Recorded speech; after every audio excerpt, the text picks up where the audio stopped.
Hello, welcome everyone. My name is Bhavani Singh from Resonance PCCP division.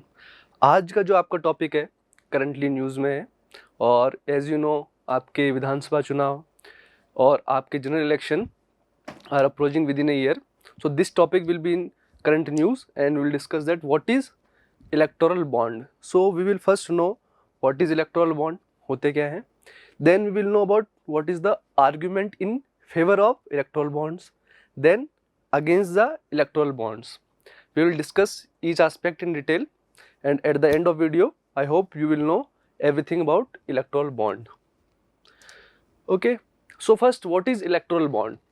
Erectile bond होते क्या है? Basically ये है जैसे एक बियरिंग बैंकिंग इंस्ट्रूमेंट होता है।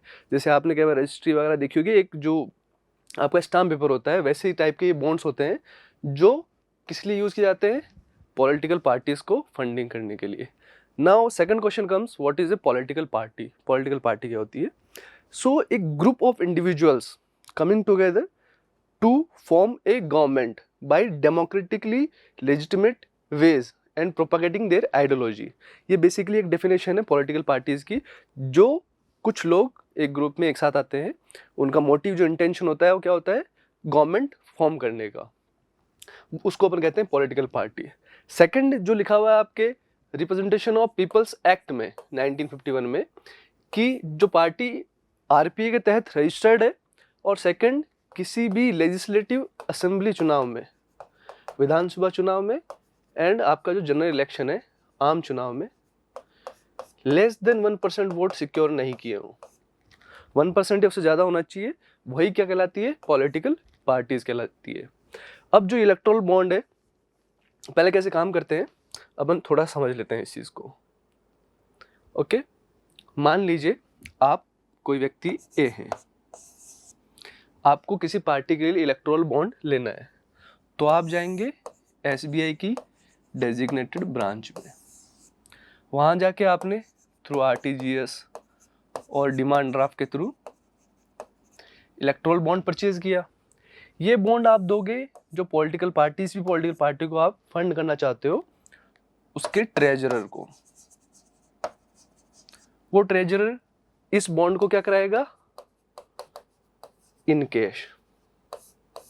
ठीक है, इन कैश करवाने के बाद ये जो अमाउंट है वो जिस भी पॉलिटिकल पार्टी का था उसके अंदर क्या हो जाएगा? वाई मान लेते हैं, डिपॉजिट हो जाएगा। बट इनकी वैलिडिटी भी है, ये वैलिड है around exactly for 15 days from date of issuance. जब आपने इशू किया है वहां से 15 डेज के लिए ये वैलिड रहता है।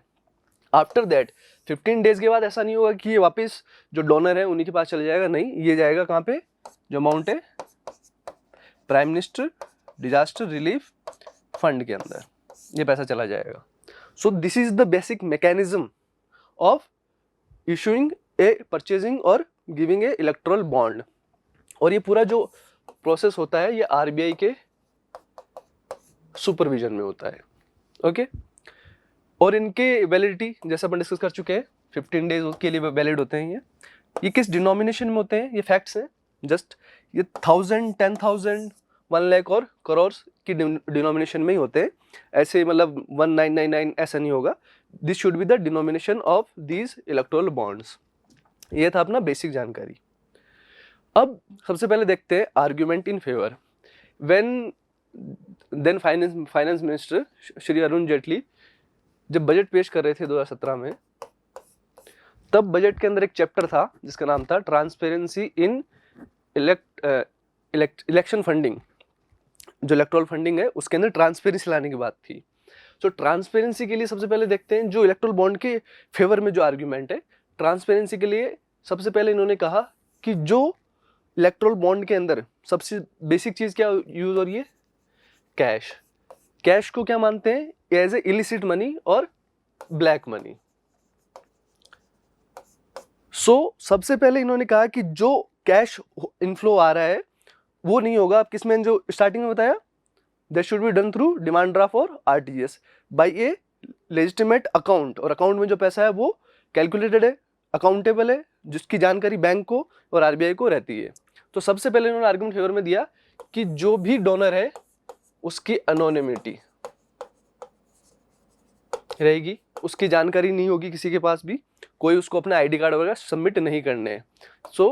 सो दैट इसका रीज़न उन्होंने दिया सबसे पहले फेवर में, मान लीजिए ये एक्स पॉलिटिकल पार्टी है, ये वाई पॉलिटिकल पार्टी है, और myself as a donor, मैं एक्स को डोनेट करता हूँ money, but after the election जब रिजल्ट आते हैं, एक्स पोजीशन में नहीं है गवर्नमेंट फॉर्म करने की, why is in the position of forming a government.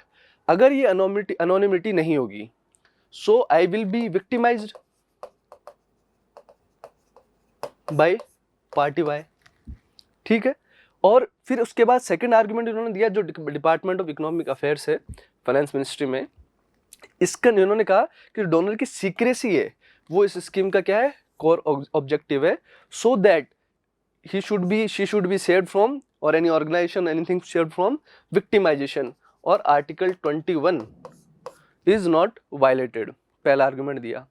और जब इन्होंने ये बता दिया है सेफगार्ड फ्रॉम पॉलिटिकल विक्टिमाइजेशन, और सबसे फेवर्ड आर्गुमेंट इसका था no cash, nothing like cash is involve in this whole process, we already discuss that. और जो अपना पुराना सिस्टम चल रहा था, what was the old system, इसको रिप्लेस करने की भी जरूरत थी। तो थोड़ा समझ लेते हैं कि ओल्ड सिस्टम क्या था। ओके, ओल्ड सिस्टम के अंदर जो आरपीए में लिखा था, रिप्रेजेंटेशन ऑफ पीपल एक्ट में, कि एनी डोनर, जो भी आप मान लीजिए ए डोनर है, ग्रेटर देन 20,000 अमाउंट जमा करा रहा है, उसको अपना pan card and identification document plus जिस भी पॉलिटिकल पार्टी को दिया है, उस पॉलिटिकल पार्टी को उसकी डिटेल्स इलेक्शन कमीशन को सबमिट करनी होगी। ठीक है, अगर अमाउंट कितना है, 20,000 से ज़्यादा है, बट अगर ये अमाउंट लेस देन 20,000 है, then no political party is accountable for that, उनको कोई भी डिटेल वगैरह सबमिट नहीं करनी है। सो इसका आगे अपन आर्ग्यूमेंट अगेंस्ट में, तो इसकी डिटेल में अपन देखेंगे। अब तक आपको ये जो पुराना सिस्टम है ये चल रहा था। ठीक है, अब इसके अगेंस्ट में आर्ग्यूमेंट आते हैं। जो सबसे पहले ये है कि वोटर्स को सबसे पहले जानना ये जरूरी है कि हु इज फाइनेंसिंग हुम, कौन सी पार्टी को कौन पैसा दे रहा है। और आगे जैसे देखेंगे अपन, तो ये आती है बात एडीआर की। एडीआर क्या है, एसोसिएशन फॉर डेमोक्रेटिक राइट्स। ये 2002 में कोर्ट में जाते हैं, पिटीशन फाइल करते हैं और कहते हैं sir according to article 19(1)(a) मेरे पास राइट है, फंडामेंटल राइट है कि I want to know about my representatives. तो कोर्ट ने पूछा आप क्या जानना चाहते हैं, कि I should be known about what is their educational qualification, what is their assets, what is their pending or ongoing criminal cases, so that court asks why you want to know that, so that as a citizen of this country I can make informed choice ले सकूं। सो इसी के बाद अपन देखते हैं कि 2005 में क्या आता है आपका RTI act, right to information. And court ने कहा आरटीआई के बाद जो इलेक्शन कमीशन को ये रिस्पॉन्सिबिलिटी दी गई बाय सुप्रीम कोर्ट कि every candidate who is fighting election should disclose his educational qualification, assets and criminal cases pending against him और हर। ओके, और ये पूछा कि वोटर्स के लिए जानना क्यों जरूरी है कि हु इज फाइनेंसिंग हुम, सो दैट फर्स्ट अपन एक इन्फॉर्म चॉइस बना सकें and what is involve in all this process.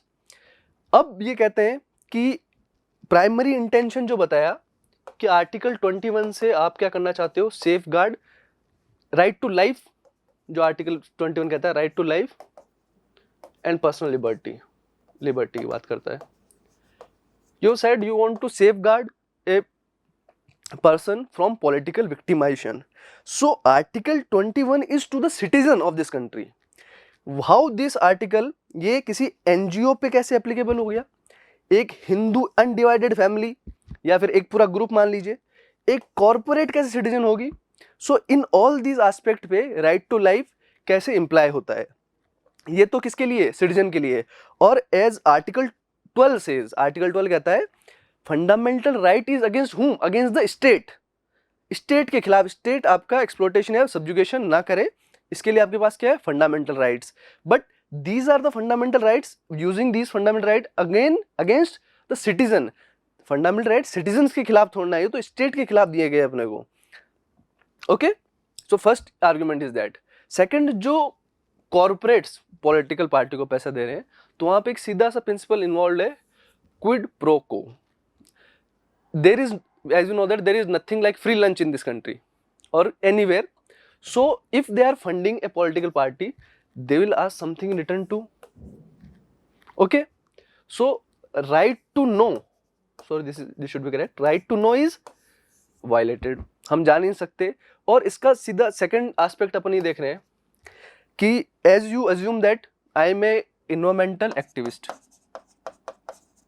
I am fighting for environmental causes, and some political party promises that if we came into power we will take these concerns or climate change concern very effectively, so I fund this political party, let's assume this is X।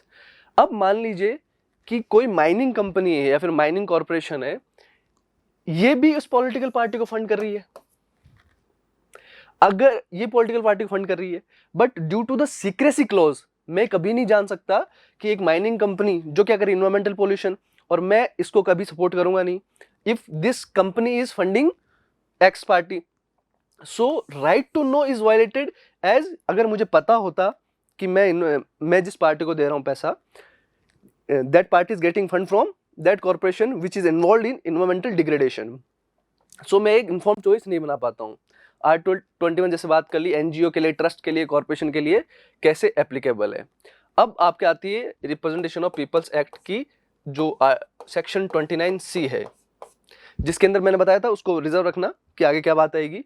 जो 20,000 की बात की थी अपन ने, 20,000 के ऊपर आपको क्या करना है, पूरा का पूरा डिटेल्स डिस्क्लोज करना है,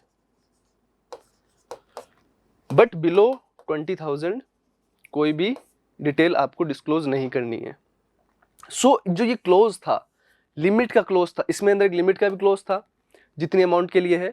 अब इस क्लोज के अंदर 20,000 के अंदर कैश की बात भी थी और डिपॉजिट की बात भी थी, और ये किस में लिखा था, आरपीए में। आरपीए को इन्होंने क्या किया फिर, through a money bill route that is mention in your article 1110,